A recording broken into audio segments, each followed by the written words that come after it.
15. junija obeležujemo Mednarodni dan nasilja nad starejšimi.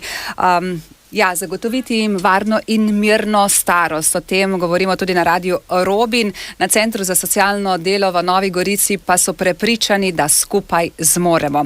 Zato vas v studiu pozdravljam dve sogovornici, magistrico Tanjo Pipan, koordinatorko za obravnavo nasilja v družini in strokovno delavko, prav tako zaposleno na centru, Gabrielo Mugerli, ki pokriva delo z odraslimi in starejšimi. Najprej dober dan. Dober dan. Dober dan.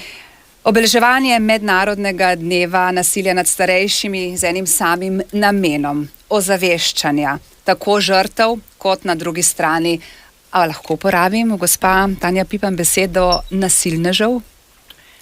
Ja, lahko, seveda. In oboje je pomembno, prav tako je pa tudi pomembno, da se ozavesti splošna populacija, kajti prav tako to pomeni to skupaj, da samo skupaj smo lahko močni pri premagovanju te težave, naše družbene težave, ki je mi na Centru za socialno delo kar pogosto vidimo. Tako da res žrtve, povzročitelji in pa tudi vsi ostali, ki slišimo, ki zvemo karkoli, da se dogaja nasilje v družinah. Navezala se bom na to pogosto slišimo. Zdaj, če rečem, da je to dober znak, bo mogoče zvenelo, da je nasilja veliko, ampak dober znak z vidika, da ljudje o tem govorijo in spregovorijo, kar ni tako zelo enostavno. Res je, ker nasilje v družini je v bistvu zelo kompleksen pojav družbeni, ki je bil veliko let skrit med štirimi stenami. O tem se v bistvu do prejšnjega stoletja ni govorilo, kajti bila je neko prepričanje, da kar se dogaja doma, tudi tam ostaja. Sedaj je to precej drugače in dobro, da je to tako. Pomembno je v bistvu, da se o tem spregovori tudi širše, da smo ljudje ozaveščeni, da vemo, kaj se nam lahko dogaja, kaj pa tisto, kar je tudi kaznivo dejanje in kjer že ljudje potrebujejo potem pomoč, strokovno pomoč in ukrepanje različnih inštitucij. Gabriela Mugerli, vi pokrivate delo z odraslimi in starejšimi. Ja. Zakaj mislite, da je nasilje še vedno precej ali preveč tabu tema? Predvsem je tabu tema, ker se sicer ne več toliko, veliko se o tem govori.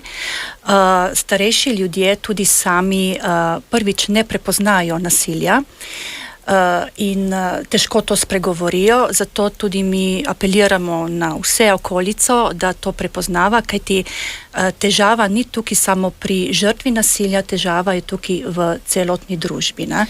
A je okolica prevečkrat gluha? Ne toliko več, prav zaradi tega, ker se veliko govori, je pa še vedno tako, se bojijo povedati, tudi okolica se boji, kaj se bo potem njim zgodilo, ali se bo ta nasilnež ali povzročitelj nasilja potem na njih obrnil oziroma njim povzročil nasilja. Ne? In nekaj je tudi še tega nevednega, kaj sploh je nasilje. Ne? V studiu sta strokovni sodelavki Centra za socialno delo Nova Gorica in ne morem mimo vprašanja, kako zelo prisotno je nasilje na Goriškem. Jaz moram reči, da je prisotno tako podobno kot v Sloveniji. Ni nekih odstopanj od tega. Mogoče, če postrežem malo statistiko, v lanskem letu je bilo 213 obravnavanih zadev v celi regiji. Največ seveda prav na področju enote Nova Gorica. Obravnavali smo 102 zadevi. Zdaj, od tega je bilo recimo 1/3 primerov vezanih prav na starejšo populacijo. Ko rečem starejšo populacijo, tukaj mi razmišljamo, govorimo o tem, ko so ljudje starejši od 65 let. Ne? Ampak drugače pa smo v povprečju slovenskem. Se pravi, nasilje, ne? Vsak pomisli fizično nasilje, ampak to nasilje je veliko širši pojem, kaj ne, gospa Mugerli? Točno tako. Ponavadi prijava nasilja je takrat, ko je fizično nasilje. Drugače je več oblik nasilja, kot je kot sem rekla, fizično, psihično, zanemarjanje, ekonomsko nasilje in spolno nasilje. Ne? Pri starejših zaznavamo, da je največ tega zanemarjena, ekonomskega in psihičnega nasilja. Ko sem pa rekla, da običajno se nasilje ne pojavlja samo v eni obliki. Sicer okolica prijavi nad starejšo osebo, da se dogaja fizično nasilje, potem pa v obravnavi vidimo, da je še marsikaj v ozadju. Se pravi, tisti glavni, bom rekla, sprožilec, da nekdo poišče pomoč, je prav fizično nasilje? Ponavadi ja, zato ker tudi ljudje, okolica ali pa ti to, ko opazuje, ni tako senzibilna, ne vejo, kaj pomeni psihično nasilje. Ne? Fizično se vidi, ne? So udarci, so podplutbe in se takoj vidi. Ne? Tudi kričanje, ko se sliši iz sosednjih hiš, sosednje stavbe, ampak še vedno ljudje tako smatrajo, ali je to samo nek tak odnos, ki ga imajo v družini. So že navajeni tega, se toliko še ne prepoznava ta meja, kaj je tukaj normalno oziroma kaj tukaj lahko že ugotavljamo, da je nasilje. Kaj je normalno? To je pa vsakega posameznika, odvisno. Veste, kako ima te vrednostne lestvico pri sebi ugravirano. Ne? Včasih je preveč prepuščeno to, da se preveč prepusti. Kdo se največkrat obrne na vas? Žrtev nasilja ali je to anonimni klic? Je nekdo, ki ne more več prenašati, bom rekla, teh nasilnih dejanj, morda otroci, vnuki? Pri nas je tako, da največ prijav dobimo v bistvu strani policijske postaje. Mi odlično sodelujemo s policijo in v primeru nasilja navadno najprej odreagira prav policija, ko pride že do vrhunca. Ampak to mora biti res že hudo, da nekdo pokliče policijo. Ja, in takrat je tudi center vedno vključen in največ imamo prijav prav z policije. Potem, ko obravnavamo recimo mlajše, je šola tukaj tista, ki podaja prijave, potem sledijo zdravstveni domovi in pa žrtve same. Pri žrtvah je pa res potrebno doseči tako mero že, da je res hudo, da same pridejo in same pokličejo. Zakaj ne priznavamo, bom rekla, psihičnih nasilnih dejanj kot tisto pravo nasilje, ko gre za več, morda celo let maltretiranja psihičnega in si morda žrtev še vedno ne prizna, da je to nasilje, da je potrebno ukrepati, da mora poiskati pomoč? Pri psihičnem nasilju je ena taka težava in sicer, da je to stvar svoje lastnega doživljanja. To je najprej in mora žrtev dejansko sama pri sebi prepoznati, da gre za psihično nasilje oziroma da je žrtev nekega maltretiranja. Ponavadi je to težko prepoznano tudi navzven. Recimo tudi pri kazenskih postopkih ali pa na policiji, manjkajo tukaj dokazi, kakšne so tle posledice. In to je v bistvu tudi v teh postopkih težko dokazati. Zato ljudje zelo težko se odločijo za prijavo. Je pa tudi pri tem še opažamo, da ljudje veliko tolerirajo. Mislijo, da je vse to normalno, če nas nekdo zmerja, ponižuje, da smo si sami krivi za to, da si to zaslužimo, mora biti. In prav iz tega, ker jih je potem sram to povedati, ali pa ker mislijo, da je to, da so upravičeni do vsega tega, potem o tem molčijo. Ampak duša trpi. Duša zelo trpi, ampak je to težko dokazati, Verjetno vajina služba ni tako zelo sproščujoča, kaj bomo rekli? Ne, vsekakor ni, še posebno, ko prejmemo pač to prijavo nasilja, takrat je treba kar hitro v akcijo. Nekako pustiti vse skupaj, to je najbolj pomembna zadeva, ki moramo razreševati, tako je stopiti v kontakt z žrtvijo nasilja in pomagati, da prebrodi prve te stiske in potem načrtovati naprej življenje oziroma varnost. Se pravi, čakalne dobe pri vas ni? Čakalne dobe Ker so zdaj tako aktualne čakalne dobe, ne? Ne, pri tem vsekakor ne. To nam je zelo pomembno. Kaj kaže teren, gospa Mogrli? Teren pri starejših ljudeh kaže predvsem zanemarjenost pri starejših ljudeh, ki je tudi povezana z ekonomskim nasiljem. Včasih mi na center dobimo prijave okolja ali pa sorodnikov, včasih pa tudi mi vstopimo v stanovanje z nekim drugim namenom, ne vem, mogoče za kakšne informacije o kakšnih pravicah iz javnih sredstev, kakoli drugega in zapažamo tudi neke druge oblike zanemarjanja oziroma nasilja, predvsem zanemarjanja.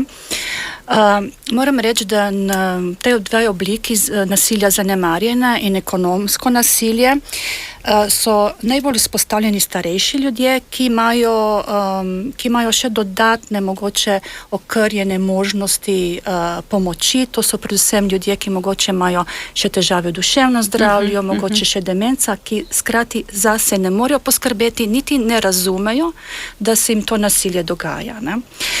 Zdaj pri zanemarjanju tako opažamo, ne vem, ljudi, ki so umazani, ne? Mislim, vemo, da se človek malo umaže. Kaj konkretno je to so strgana oblačila, recimo v največji vročini, da imajo topel pulover gor, pa se vidi, da jim je toplo, ne?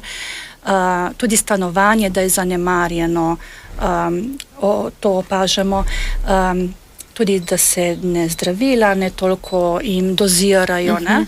In po eni strani opažamo to zanemarjanje v dveh oblikih, kot pasivno zanemarjalo ali pa aktivno, ne? Ponavadi so tudi ljudje, ki skrbijo za te osebe, ne vešči tega, ne znajo, ne zmorejo.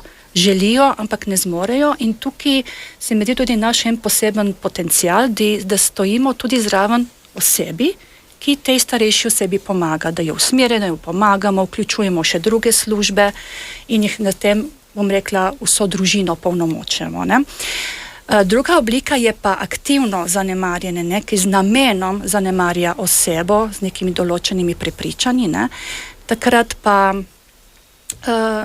mogoče takrat pa je tudi že priložnost, da se to zadevo prijavi, ne. Se pravi, 113 policija je to ta številka, ki jo je potrebno vedeti. Tako. Ja, 113, vsakič, ko gre za sum, pravzaprav, ker mi imamo vedno samo sume, a ne. Policija bo gotovo vse primere nasilja zelo natančno, hitro odreagirala, bo šla na teren, pogledala in tudi ustrezno reagirala. Ampak kaj je tista najboljša pot? Če ne vem, sosed opazi katerokoli od nasilij, ne? Katera pot je, ne? Policija, policije ne bom klical, ne. Se pravi, kaj je tisto, kar morda svetujete? Vedno lahko pokličajo na center za socialno delo. Zato, ker bomo vedno tudi šli najprej pogledati na teren, pa poiskali skupaj z žrtvijo neko rešitev, ki mora biti res ne potrebuje še policijskega ukrepanja. Če pa bo potrebno, bo pa center tudi poklical policijo, nedvomno, in to zelo hitro, a ne. Tako da, mogoče na center poklicati, pa bomo skupaj potem poiskali neke rešitve. Tanja Pipan in Gabriela Mugerle, najprej naloge Centra za socialno delo, če jih še enkrat takole na glas izpostavimo in Ja, v bistvu so se pristojnosti centra zelo okrepile na tem področju, odkar je bil sprejet zakon o preprečevanju nasilja v družini, to je z leta 2008. In od takrat dalje ima Center za socialno delo kar en kup nalog in javnih pooblastil, ki jih lahko, ko obravnavate tovrstne zadeve, uporabi. Zdaj, mi rečemo tako, ne, da najbolj pomembno je po eni strani, da delamo z žrtvijo, a ne, se pravi, da jo motiviramo, da jo ozaveščamo o tem, kaj se dogaja, da prepoznava nasilje, da zna, da ima tudi možnost se umakniti, bodi si v materinski dom, bodi si v varno hišo, da pozna tudi vse možnosti, ki jih zakon ponuja, se pravi ukrepe, ki jih lahko sodišče izreče v tem primeru, tako da ima z nami kar tako se kar dobro spoznamo z žrtvami, veliko sodelujemo, govorimo in poskušamo stati ob strani, to je en vidik. Drugi vidik je pa delo s povzročiteljem. Sploh v zadnjih letih. Vedno nujno tudi delo z povzročiteljem. Ja, to je naša naloga, da povzročitelja povabimo k pogovoru in želimo in poskušamo z njim vzpostaviti stik. Zdaj, povzročitelji seveda so raznorazni tudi, a ne. Nekateri zelo radi sodelujejo, pridejo, eni pa, ki odklanjajo, a ne, žal potem tam nimamo neke moči. Se pravi, ta delo z povzročiteljem, z razgovorom, poskušamo pa pri njih tudi, a ne, kdaj se razjezijo, zakaj tako odreagirajo, na kakšen način bi bilo boljše, če bi odreagirali. Ali pa če so otroci tudi, recimo, na kakšen način bi lahko bolje ali pa izpopolnili njihovo vedenje, da ne bi bilo nasilno. Potem imamo to pristojnost, da vedno sodelujemo z vsemi ostalimi institucijami v okviru tega multidisciplinarnega sodelovanja, največ moram reči tukaj s policijo, zdravstvo, šolstvo, v primeru starejših oseb, to tudi lahko domi upokojencev, nevladne organizacije.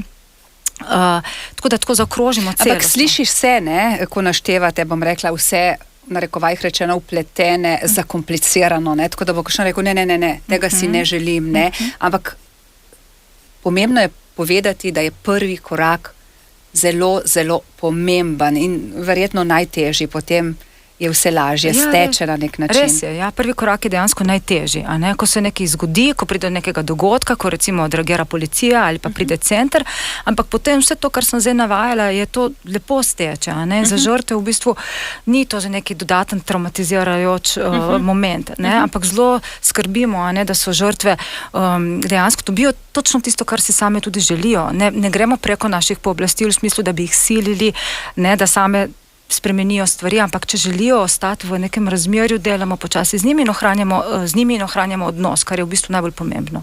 Že to, da spregovorijo, je verjetno veliko olajšanje. Gospa Mugerli, imate, bom rekla, kakšne take besede, ki opolnomočijo žrtev, glede na to, da se na dnevni bazi z njimi srečujete.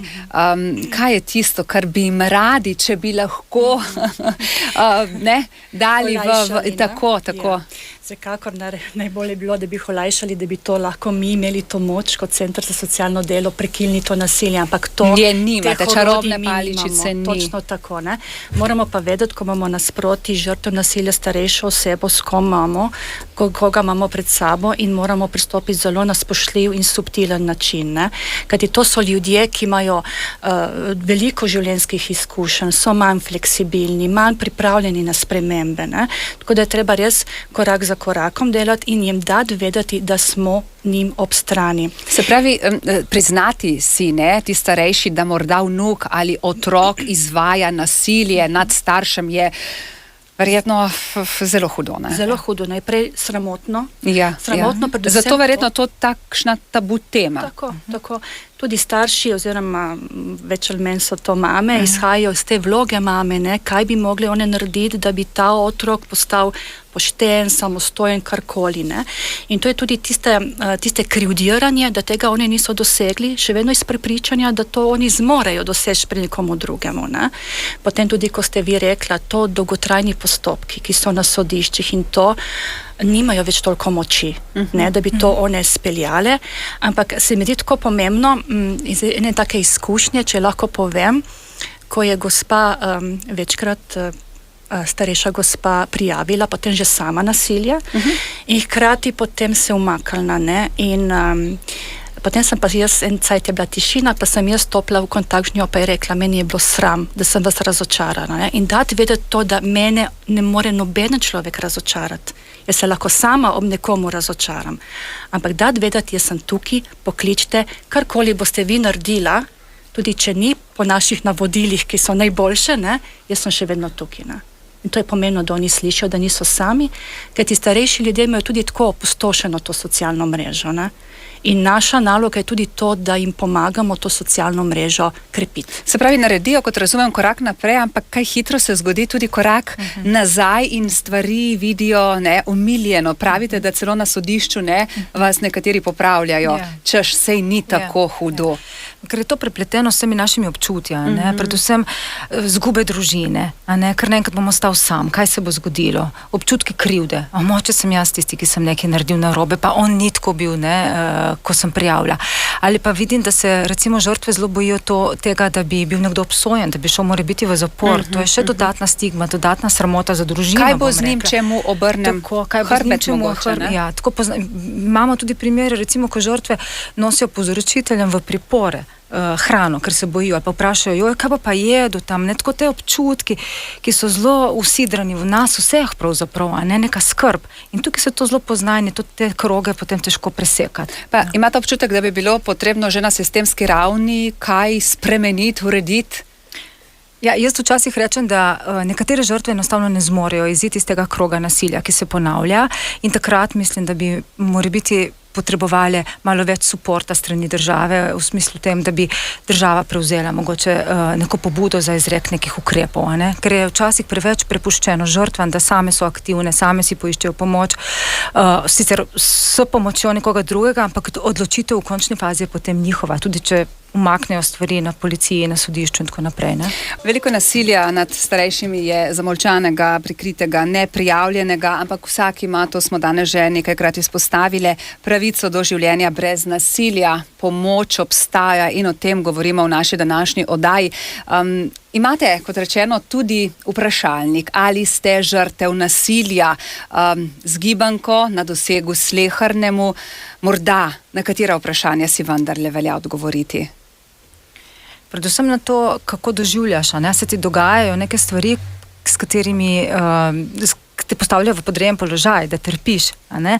Se pravi, ne vem, nekdo te poškoduje, nekdo te žali, nekdo zahteva nekaj od tebe, kar ti nočeš dati. Recimo pri starejših osebah prav recimo ekonomsko nasilje, a ne? Ko zahtevajo nekateri, da se jim izroči bančna kartica. Ali pa recimo zelo veliko je pritiskov tudi pri starejših, a ne, v zvezi z dedovanjem. Veliki pritiski, ki jih starejše osebe zelo trpijo ob vsem tem, a ne? Kdo bo kdo kako porazdelil premoženje. Vse to so taka vprašanja in če ob tem občutimo nelagodje ali pa recimo tudi fizične poškodbe, če govorimo o fizičnem nasilju, takrat smo žrtev nasilja, a ne? Takrat v bistvu je dobro se obrniti na neko pomoč, mogoče bo zadostoval tudi samo pogovore, ne? Ampak dajmo si poiskati pomoč, a ne? Center za socialno delo pač je ena od možnosti, da ne bo prvi klic na policijo. Ja, res je, seveda. Tako kot smo že prej rekli, a ne, ena izmed možnosti je Center za socialno delo, drugo je pač policija, ki je seveda represivni organ, ampak zelo veliko delajo tudi na preventivi, ali pa recimo nevladne organizacije, teh je v Sloveniji veliko, anonimni telefoni, SOS telefon, pri nas na Goriškem recimo materinski dom Karitas ali pa tudi varna hiša, tudi tam nudijo svetovanje, tako da ljudje imajo kar precej možnosti, na kaj se lahko obrnejo. Ja. Gospa Mugerli, kaj boste rekli? Verjetno marsikdo ve, kaj se dogaja, ne vem, za 4 stenami, ne vem, enega stanovanja ali pa doma, kot vidimo starše, kot starši vidijo konec koncev svoje otroke. Zakaj ne zberemo poguma in morda anonimno pokličemo? Se prevečkrat umaknemo. To smo že sicer rekli, pa vendar, kako bi nas ozavestili, da je vendarle ničelna toleranca do nasilja, da to še vedno velja in da smo na nek način, če vemo, kaj se dogaja, so odgovorni. Tako. Večkrat tudi se ti ljudje, ko ne pokličajo, čutijo odgovorni, da bojo potem povzročili v tej družini še večjo stisko. Mi, ko dobimo anonimni klic, to je v bistvu ljudem najlažja pot, da se ne izpostavljajo. Ne? Včasih tudi rabijo en pogovor, da sami razumejo, ali je to že neko nasilje, je prav na redu, ne? Da se malo pogovarjajo. Hkrati pa razmišljajo o tem, da če oni to prijavijo, da potem bo v tej družini, v tem zakonu, v tem odnosu bomo mi oziroma zunanjost povzročila še večje stiske.